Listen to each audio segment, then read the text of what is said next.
Hello everyone. Today I'm going to talk about Android activity lifecycle, and especially I want to talk about how to handling the runtime changes in the configuration. So I'm going to use the same, or I'm going to continue with the web browser example. So if you just tune in for this video, please spend some time to watch my tutorial for WebView, and so those of you that already done that, you should have the Hello WebView project in your Eclipse. And over here, just make a copy and I name it Hello WebView 2. So I separate the two projects. And the next thing that I did is I changed the root URL. Instead of website, I changed to my school websites. You can change to anything you want. And here's I have the website load up. So as you remember, we can we don't have the web address bar, but we can surf the web starting from this website. So what I'm going to do is I'm going to click on some link. So say I'm going to click on this link. It will load up for me that web page. And because we didn't handle the Android activity lifecycle at all, so if we change the configuration, in this case I'm going to change the orientation of the phone. I'm going to make it into landscape mode. You can do that by hitting the Control F11 or Control F12. And so you see the website still load up, but instead of staying in the same web page before, we are sending back to the home page, to our home page URL. So so somehow we didn't save the state of our web browsing experience. So let's try another one. Let's click on this link and it will load up that website. So this is the say this is the article that we want to read, and we want to read it in portrait mode. So we flip it again and it should load up, but it will return to the home page or the home URL. Okay, and let's see how we can fix this. So let's go back to our activities. Let's create a tag for our activity. So private static final string tag, and let's name it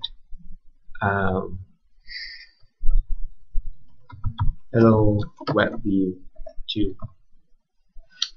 Okay, now once we have the tag, then we can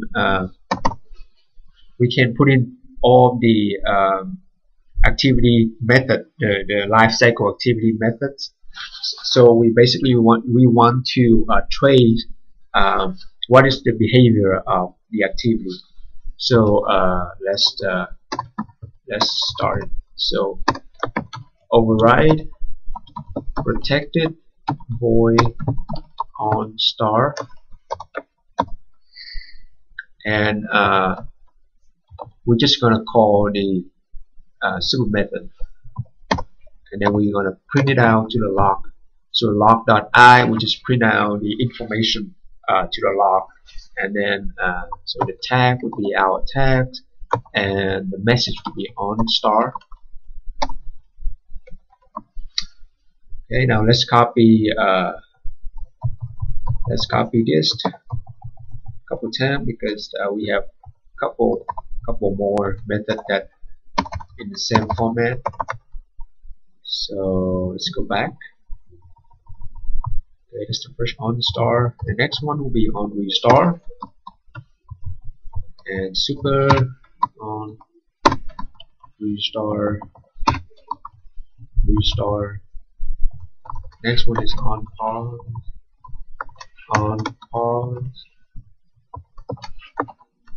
and then on resume,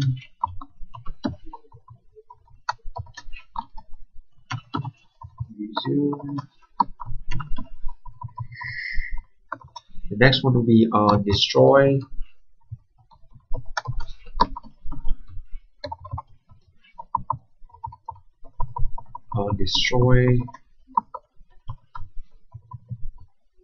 and the last one is on stop.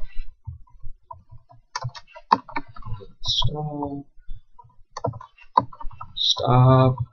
Okay, so we're done with on start, on restart, on pause, on resume, on destroy, and on stop. So the next two very important methods that we need to have is on save instant state, on save instant state, bundle out state.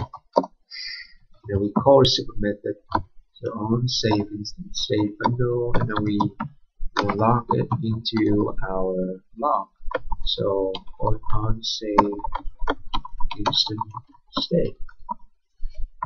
Well, on save instant state, the name pretty much tell what it does. It will be called before the activity gets destroyed. So it allows you to save any information that you want in order to resume the activity if the user open it again. So, and in order to resume it, we need to call the method on resume save, or actually on resume instant state bundle save instant state. Here we call the simple method. Actually, it's on restore instant state, and then we print it out to the log on restore instant state. Okay, and then don't forget to put in the log for our on create method too. So let's put the log in here. With the tag will be tag on create. So now we have everything in place. Let's try to run this again and check out the log. So run. Here it is. We'll reload. And let's change our focus to the log view. You can get this by going to Windows, Show View, Order, and choose a log cat. So I'm using the newly updated Android SDK. So the old log cat is deprecated. So let's use a new one. But if you still in the old one, the old version of the SDK, then that's fine to use the old log cat. So, alright, it's successfully loaded. Let's change our focus to a log in here. So we have after it is successfully installed, it will call the on create, on restart, on start, and on resume. And let's change to flip. Let's try to flip this, see what happened. So we flipped it, and let's check out the log. So alright, so when we flip it, configuration change. So basically it's saying that we rotate the phone. So on save instant get call, and then next is on pause, on stop, on destroy. So every time we flip, or every time we change the configuration of the orientation, our activity get saved and destroyed, and then recreate again. So on create get call again, on start, and then on restore and say get call, and on resume, which is present the activity to the user. So you see that on save instant state and on restore instant state get called properly in order for the developer to restore the activity back to the state that the state before. So in here, in order to save it, the WebView have a very powerful method, which is save state, and that's how you save it. Very simple. You call the save state method, and then you pass out you pass into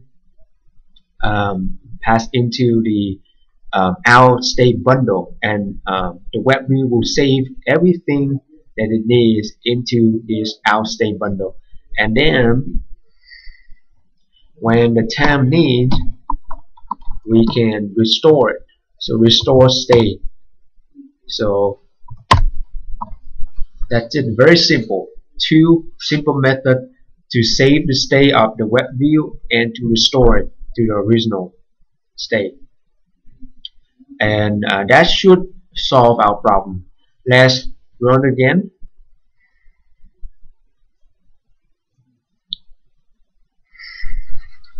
So we're still in landscape mode. That's fine.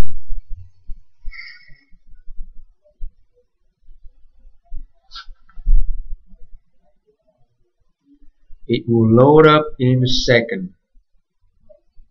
And here we go. There we go. Okay, so now let's try to click on something else. Try to click on the course link. So it will take me to the course that I offer at this school. Okay, so now let's try to flip it to see if we still stay in that page, or we be kicked back to the home page. So as a result, we stay in the same web page before. And if you check the log again, the same order happens. So config change, restore instance state get called, and then I think it started right here. So save instance, and then it pause and stop and destroy, and then it got create again. So on create, on start, restore instance state, and resume. So now, no matter how you change the orientation or you change the configuration of the phone, the web page or the web browser will be saved with the exact state before. Another feature I want to introduce into this tutorial is, as you see right now, is we don't have the zoom in or zoom out feature. So let's add those features in. It's very simple, just a couple lines of code. So what we want to do is we want to get the setting, and then we will set first of all, we need to set the built-in zoom control, set it to be true, so we'll support the built-in zoom control. And next thing is we will allow pin zoom to be used. So set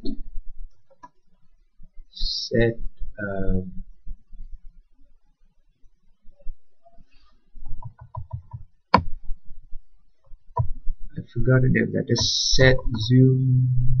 Oh, support zoom. There we go. Set this to be true too. So now when you run it again, you'll be able to zoom in and zoom out, and you will have two options: either using the icon over here, the lower right hand corner, or you can use a pin zoom, which is multi-touch activity or multi-touch feature. So by having this, we can support everything from Android 1.6 to the latest Android, because if you remember the old phone, they don't have multi-touch built into them. So, and right here you see that the zoom icon show up if I move it around. So I can zoom out,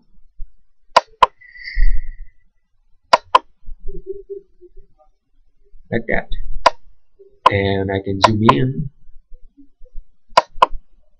if I want. It's a little bit sluggish on the virtual machine, the emulator, but I guarantee if you pour it out to your phone, it will run very smoothly. So that's it, everyone.